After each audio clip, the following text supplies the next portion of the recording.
Refugee camps in Gaza have been left flooded after 2 days of intense rain. The wet and windy conditions are turning makeshift camps into miserable and muddy swamps. Middle East correspondent Matthew Doran is in Jerusalem.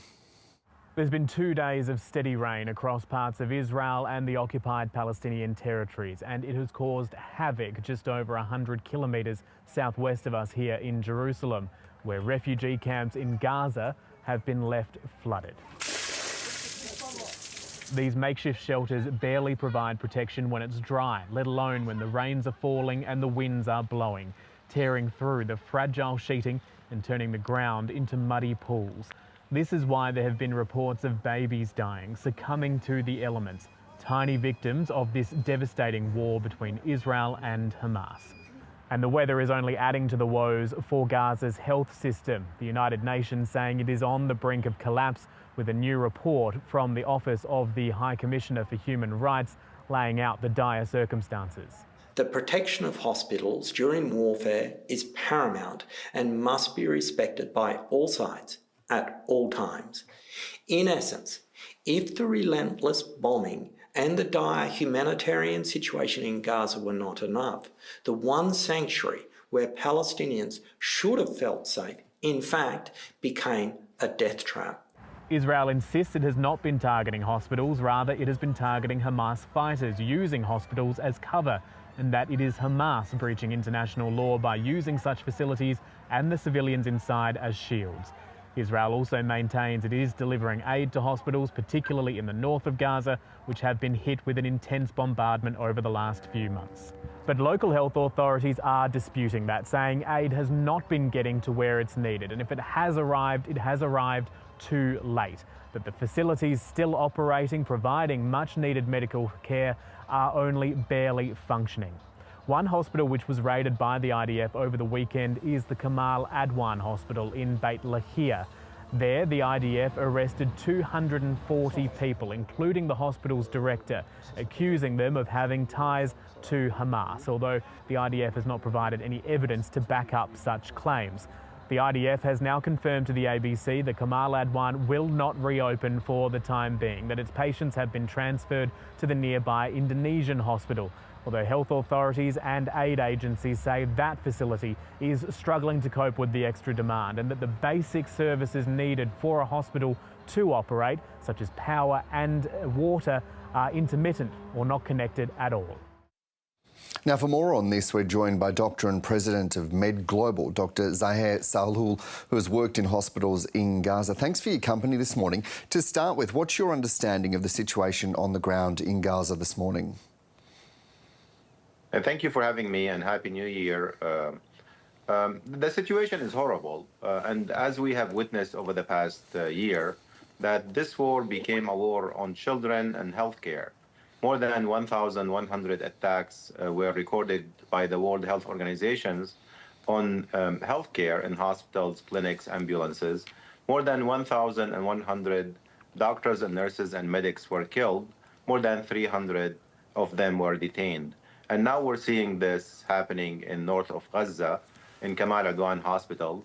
I visited this hospital a few years ago, and I know Dr. Hussam in person. I've been talking with him over the past year, every week or so. This is a humble hospital that provides health care to the children in north of Gaza, and it's right now closed. It has no patients, and all of their medical staff are either forced to leave or detained, including Dr. Hussam. So north of Gaza, that had population of 275,000 and 3 functioning hospitals, Kamal Adwan and Al-Auda, an Indonesian, has right now no functioning facility. Indonesian hospital is working at very limited capacity. Basically, the Israeli army is forcing the population to leave by closing these hospitals.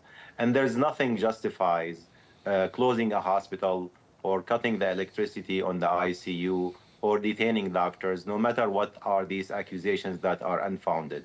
There's only 7 out of 39 hospitals right now that are functioning in Gaza. That means 5 out of 6 hospitals in Gaza is not functioning.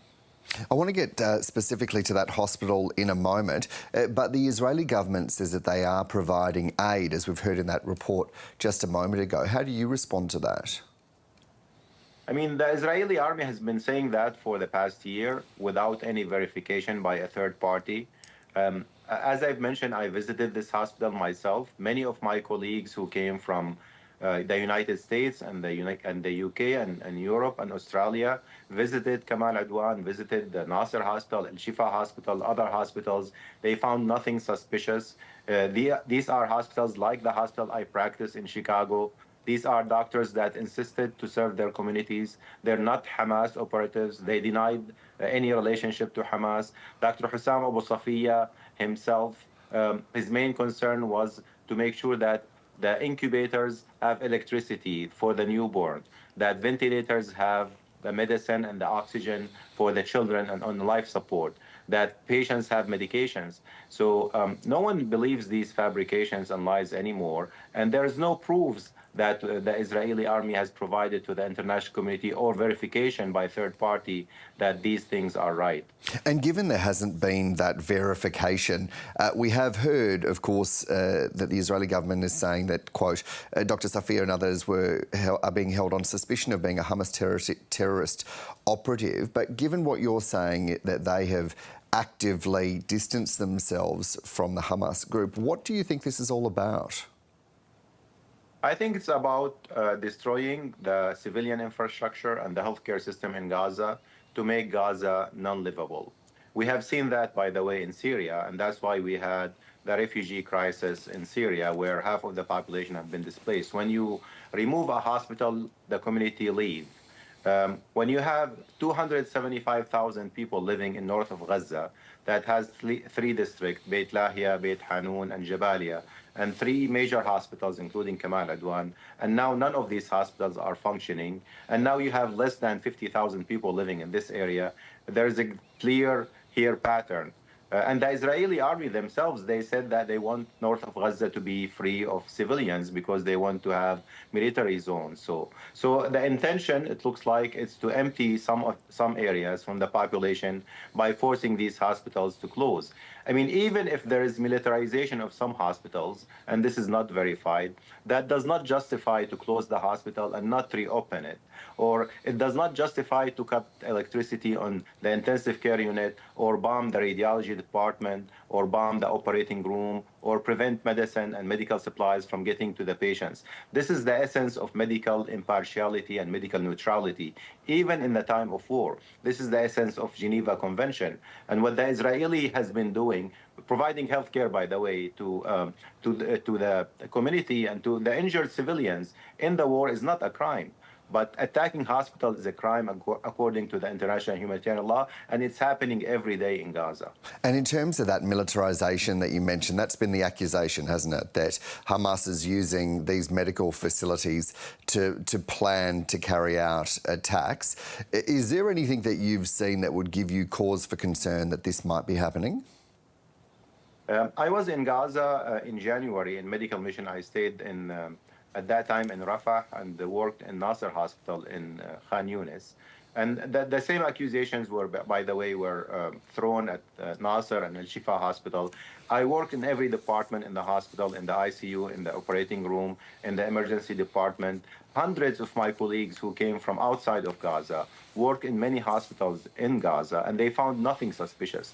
There were no areas that were blocked. There were no people who were shooting at the other side. There were no people who were associated with Hamas. It's hospitals like our hospitals. So we did not see any tunnels that the Israelis keep saying that there are tunnels and things like that.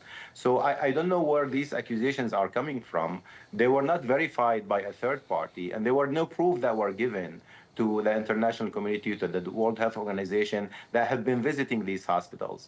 So I don't believe these accusations, and no one believes them anymore. And we've just seen, Dr. Sahiou, a report come out from the United Nations really documenting a number of attacks between October the 12th, 2023 and June 30, 2024, saying that since the Hamas attacks, the conduct of hostilities in Gaza has had a severe consequence on Palestinians' access to medical attention. The report says that, I quote, "The destruction of the healthcare system in Gaza and the extent of killing of patients, staff and other civilians in these attacks is a direct consequence of the disregard for international international humanitarian and human rights law.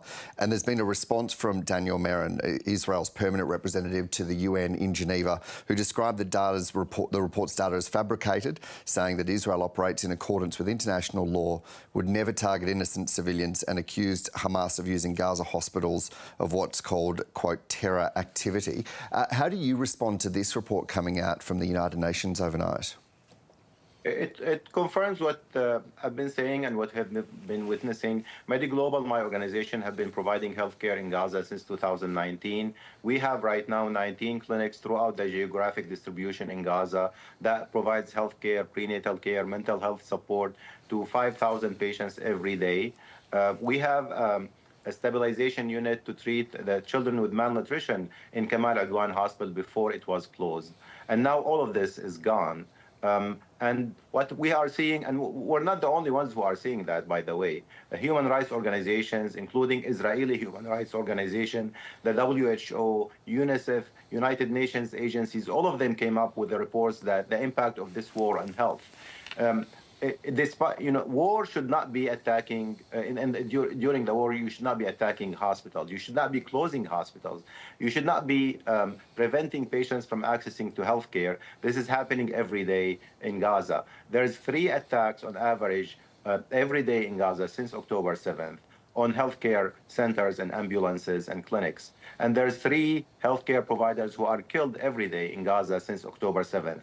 If you do not name that, attacks on healthcare, what's the name for that? This is crimes against humanity, against international humanitarian law that is happening every day in Gaza, and it should stop.